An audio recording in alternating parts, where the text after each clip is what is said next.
Hello students, in this video we are going to discuss about construction of three-phase induction motor and principle of operation of three-phase induction motor. Coming to the constructional features and types of rotors of three-phase induction motor.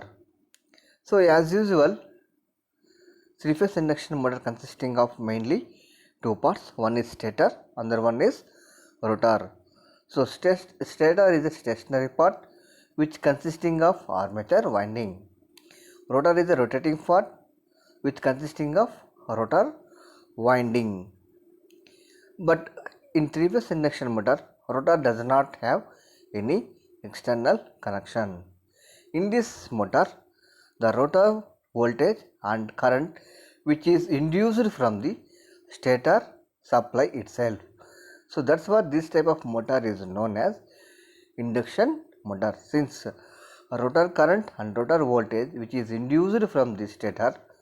So that's what this type of motor is known as induction motor. Coming to the stator part. So stator is a stationary part of the motor. So stator core consisting of high grade low electrical losses. So stator winding should be low electrical losses and it should be high grade. So as usual, so copper winding having low resistivity than the aluminum winding. So most of the three-phase induction motor stator winding we are using as a copper winding, and also the stator winding is laminated by silicon steel stampings. So why we are using silicon steel stamping is to reduce the hysteresis and eddy current losses. So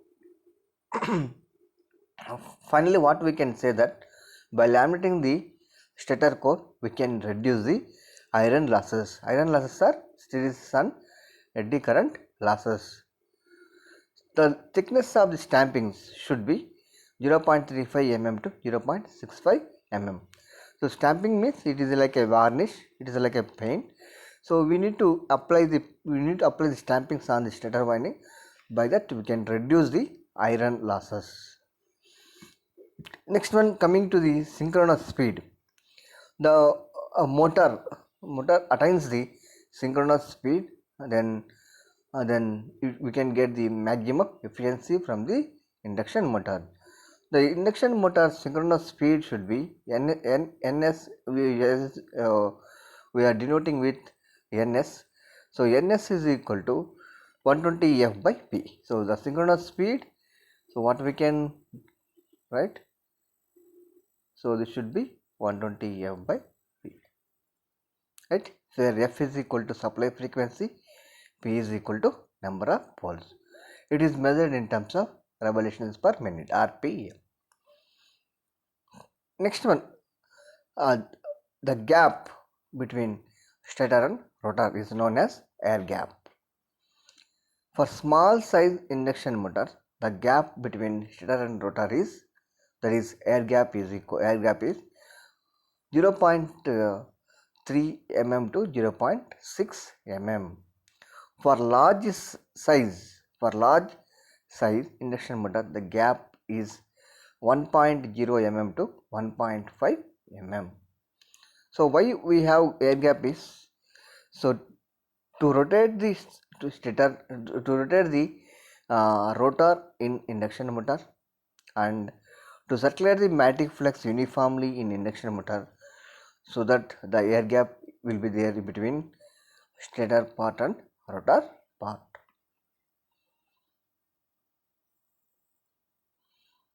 Next one, coming to the rotor. So here induction motor have two types of rotors. One is squirrel cage type rotor, other one is slip ring, that is called phase wound rotor. First one, squirrel cage rotor. So squirrel cage rotor does not have any external connection with supply. So the rotor consisting of slight parallel slots The ends of each slot is screwed. So it is as shown in the figure. So ends of the each slot winding is screwed or bolted. So these slots are slightly parallel. So why it is not exactly parallel is, so if it is exactly parallel, it may be problem with the magnetic hum will be produced. To avoid that one, so here we are using slightly parallel slots. So and also these slightly parallel conductors are screwed at end rings. So we can observe in this figure. So we have advantages with these slots. First is we can avoid magnetic hum, and second one is the magnetic flux uniformly produces in rotor air gap and also produces the uniform torque. To run this motor at uniform speed, so we should have uniform torque in induction motor. So most of the induction motor we have squirrel cage type rotors. 90% of induction motors where we are using squirrel cage type rotor, since this type of rotor construction, squirrel cage type rotor construction having strong construction and rigid construction, and also it produces the maximum efficiency compared to other type of rotor, right? Next one, second type rotor. This is also called slip-ring rotor. So rotor having external connection. So you can see in this figure rotor having external connection through the slip rings. So here we have slip rings. So this is a slip rings. So this is an external circuit called rheostat.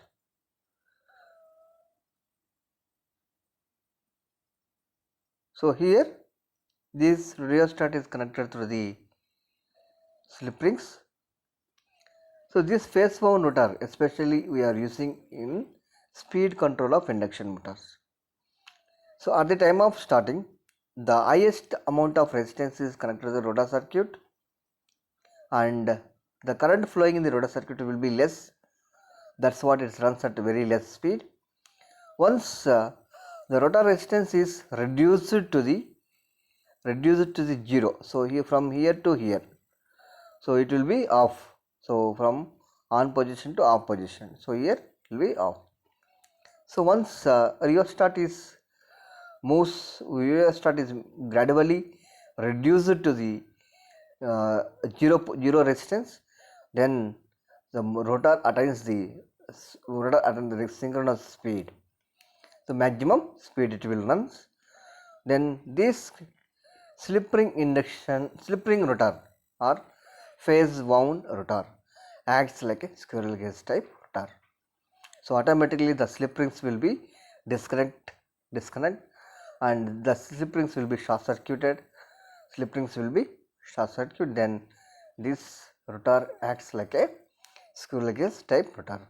So this type of rotors are having less number of applications, and this type of rotors are used in where we are controlling the speed of induction motor.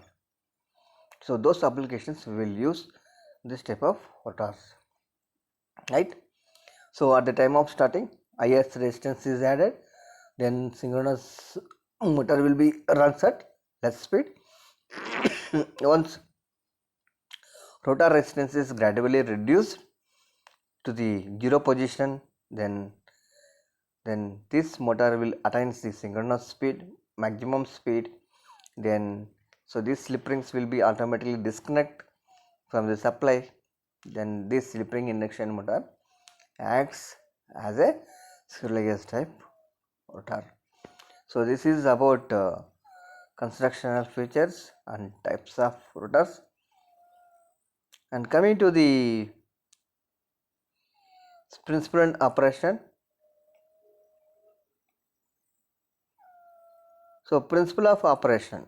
So first one principle, it works on electromagnetic induction principle. So how DC motor will work, how synchronous motor will, based on same principle this induction motor also will work. But transformer works on mutual induction principle, but all other motors, all other generators works on electromagnetic induction principle. Here we have three diagrams A, B, C. So first diagram shows the constant constant position, that is standstill position. One supply is connected, magnetic flux will produce. So here we have two magnetic fluxes, one is stator magnetic flux and rotor magnetic flux. So we can also call stator field and rotor field. At initially the stator field will be rotated in the anti-clockwise direction. Due to relative motion between stator and rotor, the rotor starts rotating opposite to the stator field initially. So that is, it will runs in anti-clockwise direction at some few seconds. Then the magnetic flux is increased to the maximum value. Then rotor also starts rotating same direction with stator. So both will be in anti-clockwise direction. So that we can observe in figure number C. So here in last figure we can observe the both stator field and rotor field in both the directions. Right. So the direction of rotation of the stator and rotor will be in same. The force induced in the induction motor we can identify by the Fleming's left hand rule. If you keep thumb, forefinger and index finger, forefinger and middle finger perpendicular to each other, thumb finger shows the magnetic flux direction and thumb finger shows the motion, forefinger shows the magnetic flux direction and middle finger shows the force or current direction in induction motor. Right. So this is about principle and operation of three-phase induction motor. Okay. In next video we will discuss about slip and significance rotating magnetic field of three-phase induction motor. Okay. Thank you everyone.